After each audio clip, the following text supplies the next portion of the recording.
நோவாவின் காலத்தில் ஏற்பட்டது போல மக்கள் போஜன பிரியர்களாகவும் மதுபான பிரியர்களாகவும் தற்பிரியர்களாகவும் இருப்பார்கள் என்று சொல்கிறார். ஆனால் கடைசி காலத்தில் நாம் வாழ்ந்து கொண்டிருக்கிறோம். நான் ஸ்டார் நைட்னு ஏதோ பாட்டு கேட்டு பாடுவாங்க அப்படின்னு தான் நினைச்சிட்டு வந்தேன். ஆனா இங்க ஒரு அருமையான ஸ்கிட்டை போட்டு காண்பித்தார்கள். அதுக்கு ஆப்டா பைபிள்ல ஒரு இதை உங்களுக்கு சொல்லி நான் விடைபெற விரும்புகிறேன்.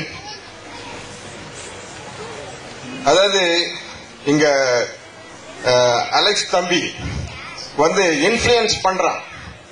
அந்த நண்பனை இன்ஃப்ளூயன்ஸ் பண்ணி எப்படியாவது இயேசு கிறிஸ்துவுக்குள் வந்து விடு எப்படி அப்படின்னு சொல்லி இன்ஃப்ளூயன்ஸ் பண்றான். இது சிந்திக்கும் காலம், செயல்படும் காலம் ஆக இருக்கிறது. இன்ஃப்ளூயன்ஸ் பண்ணக்கூடிய காலமாகவும் இருக்கிறது. நம்ம நிறைய நேரங்கள்ல நம்மளுடைய பிள்ளைகளை நம்ம இன்ஃப்ளூயன்ஸ் பண்ணாமல் இருக்கிறோம். ஏலி ஒரு உதாரணத்துக்கு நான் உங்களை பைபிள்ல இருந்து ஒரு கேரக்டர் சொல்றேன். ஏலி தன்னுடைய பிள்ளைகளை இன்ஃப்ளூயன்ஸ் பண்ணாம விட்டுட்டான்.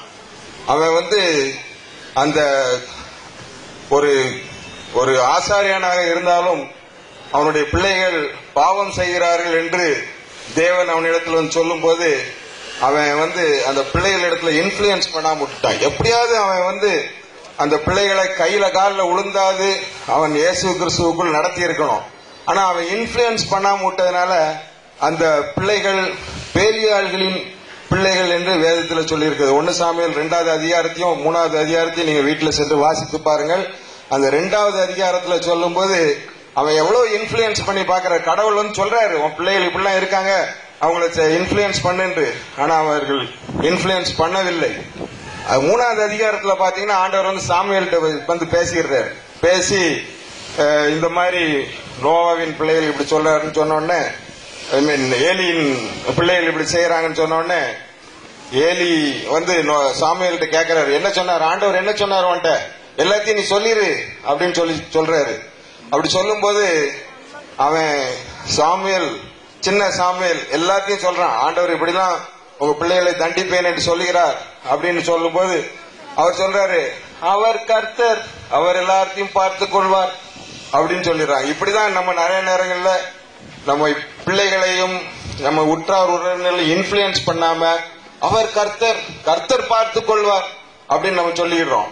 ஆனா வேதத்தின் அடிப்படையிலே நம்ம வந்து இன்ஃப்ளூயன்ஸ் பண்ணணும்.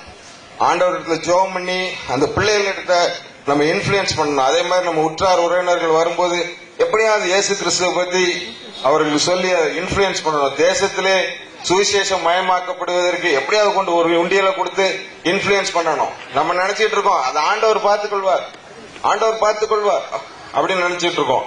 அப்படி இல்லாதபடி ஒரு இன்ஃப்ளூயன்ஸ், சிந்திக்கும் காலம், செயல்படும் காலம், இப்ப இன்ஃப்ளூயன்ஸ் பண்ணக்கூடிய காலம். அதனால நம்முடைய பிள்ளைகள், நம்ம உற்றார் உறவினர்கள், நம்ம நண்பர்கள், தெரிந்தவர்கள் எல்லாரிடத்திலையும் நம்முடைய இந்த சுவிசேஷத்தை குறித்து நாம் இன்ஃப்ளூயன்ஸ் பண்ணுவோமானால் நாம் அநேகரை பரலோக ராஜ்யத்துக்கு அழைத்து செல்ல முடியும் என்று உங்களிடத்தில் கூறி இந்த அருமையான நாடகத்தை போட்ட வாலிப தம்பி தங்கைகளுக்கு என் நன்றியை தெரிவித்துக் கொள்கிறேன். உங்களை நான் நினைச்சிட்டு இருக்கேன் எங்க கோயிலுக்கு இன்வைட் பண்ணி இந்த நாடகத்தை போட சொல்லலாம். ஏன்னா இது ஒரு பெரிய மக்கள், வாலிபர்கள் மத்தியிலே, பெற்றோர்கள் மத்தியிலே இது ஒரு பெரிய திருப்பத்தை உண்டு பண்ணும் என்று நான் கர்த்தருக்குள் நம்புகிறேன். அது மாதிரி ஒரு பெரிய இதை உங்களுக்கு ஏற்படுத்தி தர என்னால முடிஞ்ச வரைக்கும் நான் உங்களுக்கு ஏதாவது சான்ஸ் வாங்கி தர ஏற்பாடு செய்கிறேன். நன்றி, வணக்கம்.